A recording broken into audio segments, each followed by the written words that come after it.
That wild 2024 that we were promised hasn't really showed up quite yet, but that's all right. That's all right, especially in the realm of politics. Whenever we involve Trump, there's never a shortage of news stories. But when it comes to the hard political issues like the GOP primary or just the primary, the election part of politics, well, basically going to be in a holding pattern here until Nikki Haley decides that there's enough donor money to go around and that she can finally just gracefully drop out of the and I don't know, maybe she's just waiting for her office to get properly furnished at one of the defense contractors. Don't worry about that.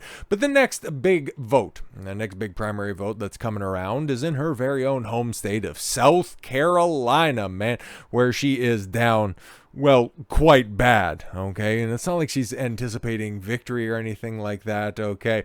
She's even already tepidly lowering expectations, saying, I don't necessarily need to win in New Hampshire. I just have to do better than the beating that we took in New Hampshire. It's all totally fine, right? During an interview this morning, or yesterday, Sunday, obviously, on NBC's Meet the Press, Nikki Haley said the Republican National Committee was clearly not acting as an honest broker in the Republican primary process, because it's filled with his people. Are you kidding me? You honestly believe that the RNC, the same RNC that decided to fundraise off of all of Trump's lawsuits in 2020 and even going further with the Mar-a-Lago stuff, the Mar-a-Lago raid, Trump's different state cases, all of the January 6th stuff, they didn't actually help him out with any of that, but they sure as hell used her likeness to fundraise off of it. So Nikki Haley's just flat out lying when it comes to that. She started the process of lowering expectations ahead of next month's South Carolina primary and said she plans to take the process one state at a time. We've got 17 delegates and he's got 32. I say that we're off to a pretty good start. But yeah, lady, like, you got a couple weeks time and you hope to just gnaw into this insurmountable lead. Like, okay, cool. It's not as bad as it was in New Hampshire, right? Like, you ultimately ended up clearing that very low bar. You still ended up losing by double digits, and your lead is even more insurmountable to deal with, resting somewhere in the range of 30 points on that one. Like, you're going to get absolutely blown out. A lot of things can change in the next couple of months. Or I'm sorry, next couple of weeks, because, well, you can try to elicit support of disaffected Democrats or just Democrats in general that want to throw a spanner into the works, because South Carolina, kind of like New Hampshire, is an open primary state, meaning residents can vote in either the Democratic primaries on Saturday, February 3rd.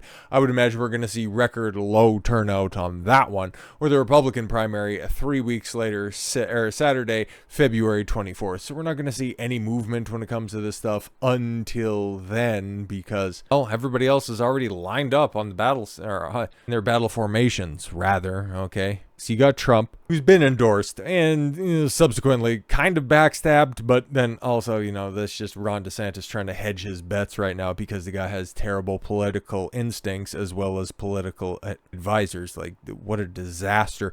Tim Scott trying to cozy up to Trump in order to try to get, the pity vice president spot. Like, I don't know what's going on here when it comes to all that stuff. And it's already, like, we're months ahead of anybody really getting a firm beat on this stuff. Like, we aren't ultimately going to hear about this until the RNC meets over the summer, makes Trump its nominee, and then we can really get off to the races. Even though she has an ice cube's chance in hell, Haley's not going to be giving up, guys. She suggests that she'll stay in the GOP race after South Carolina. It's interesting because the last time we talked about this, what was that, last week or something like that? Yeah, I believe it was last week. Well, obviously it would have been.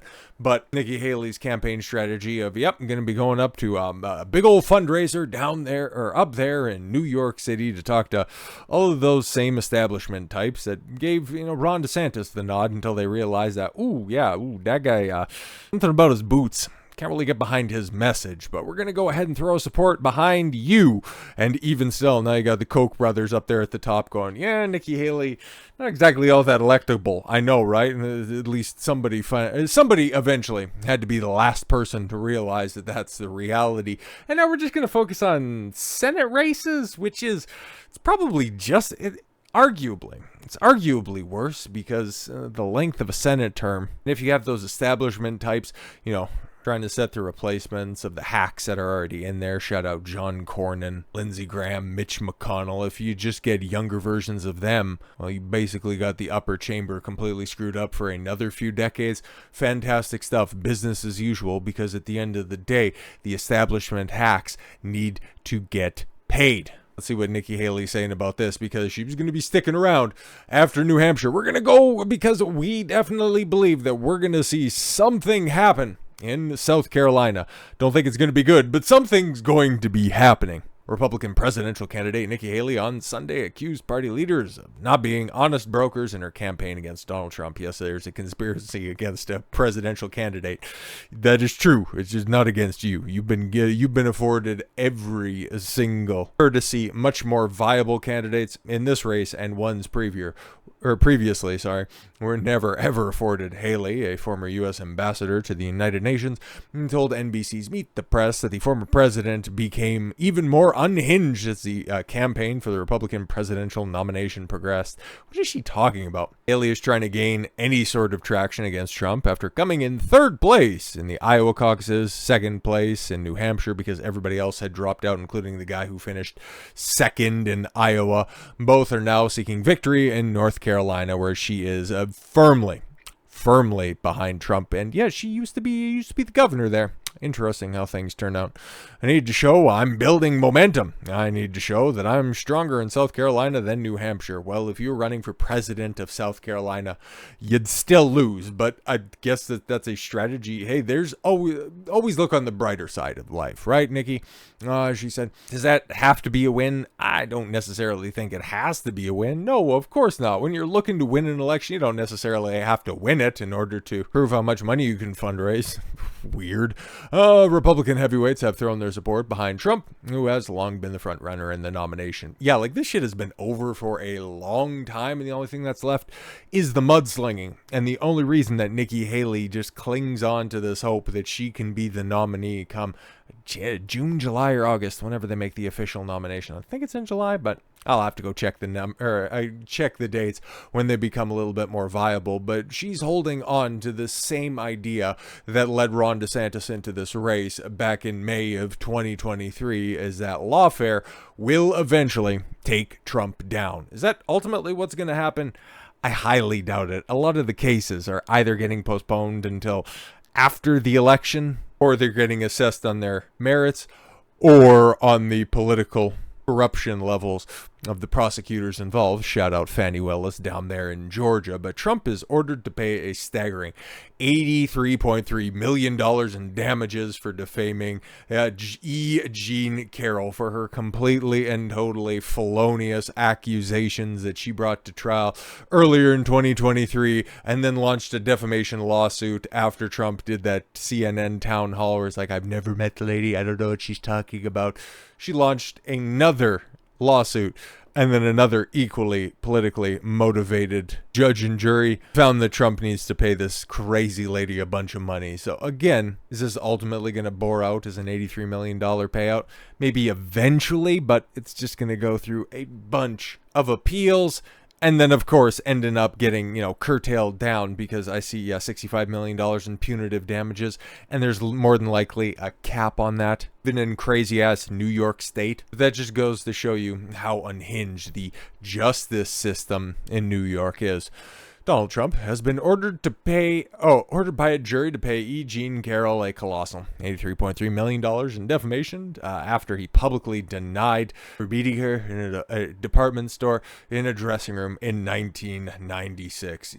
We've seen a bunch of crazy lawsuits, civil lawsuits, by the way, because that's exactly what this is, okay? Because there was never criminal proceedings brought against Trump for this said encounter, kind of like another story we're going to be talking about before the end of the day, but this is just somebody looking for a quick bag after realizing there was easy money on the table, not unlike something we're going to be talking about later. Anyways, Trump had already left and was on a plane when the stunning verdict was returned, sparking an audible gasp in the Manhattan courtroom. Oh my God, jurors who deliberated for less than 3 hours following a 2-week civil trial. Just goes to show you that they've already made up their mind that the Orange Man is bad.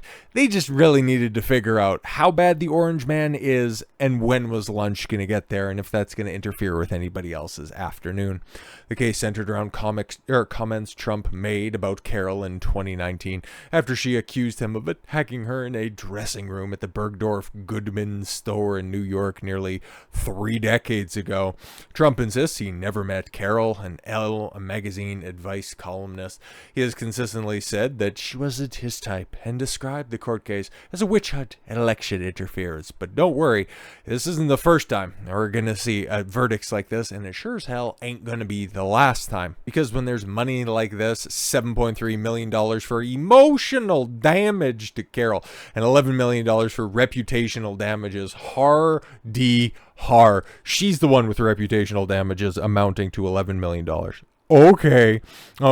And Trump was ordered to pay a massive $65 million in punitive damages. But in just doing a little off-screen research when it comes to punitive damages in New York, there's probably a reason that she made up this story to center around the Empire State, is because they are one of the few states that actually doesn't have a cap on punitive damages. That doesn't, take away from my initial claim that this is just going to get appealed, and it's one of these things that is, again, not really designed to seek justice.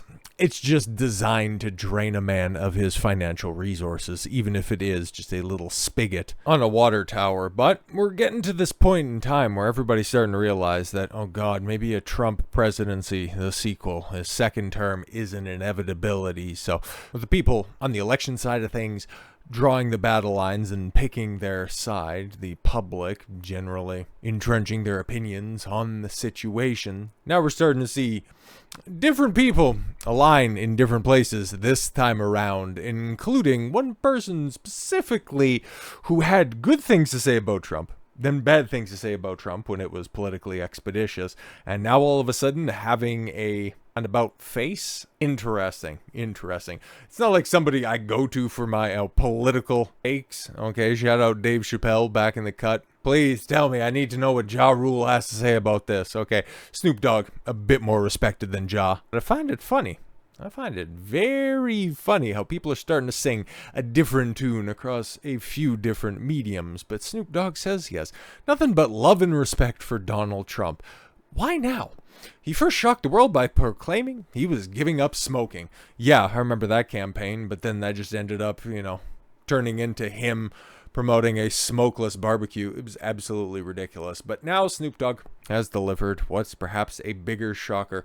In an interview with the Sunday Times of London, the rapper said he has respect for the man and has only done great things for me. Then why did you turn on him? Anyways, he ain't done nothing wrong to me. He has done all the great things for me. He pardoned Michael Harris, Snoop Dogg once said.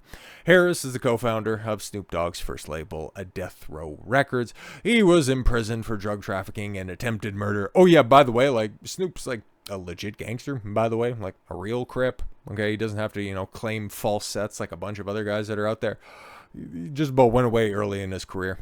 We wouldn't have got Doggy Style. That would have actually been a really big tragedy. Anyways, Trump pardoned Harris in January of 2021. So I got nothing but love and respect for Donald Trump, Snoop Dogg said. Things have been much less civil between Trump and Snoop in the past. Yeah, exactly. What precipitated this change of pace? Snoop was among those who disavowed Trump before he became president in 2016. Snoop Dogg told his followers his plan to move to Canada because of Trump. Spoiler alert, he didn't. You don't say. 4 months later, his music video for Snoop's Lavender, which featured a clown named Ronald Clump, very, very original. Again, in November of 2017, Snoop Dogg released cover art for his EP, Make America Crip Again.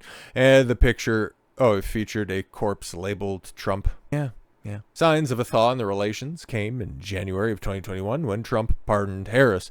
I love what they did, Snoop Dogg said in the New York Post. That's great work for the president and his team on the way out. Yeah, exactly. Years ago, months ago, them used to be fighting words. You're going to go out there and just have a measured take on Trump. Don't even have to come out as a Trump supporter. You would immediately get labeled as the new black face of white supremacy. Shout out LA Times laying off everybody. Thank you for that effervescent headline. Snoop is just the latest in a long line ever since the mugshot came out in the middle of last year. A bunch of people in the hip-hop industry really respecting Trump or at least in the wrong that's been done by him, analogize that to their own situation, and then come out with a different take on the situation. We're seeing that happening with Trump, and then with the second video of the day, we're going to see that happen on the other side of the aisle, taking advantage of quite a unique phenomenon in a different domain. So with all that said, thank you all very much for the gift of your time. I've been Don Consuelo. I want you to follow your gut and get after it. Take care, everyone.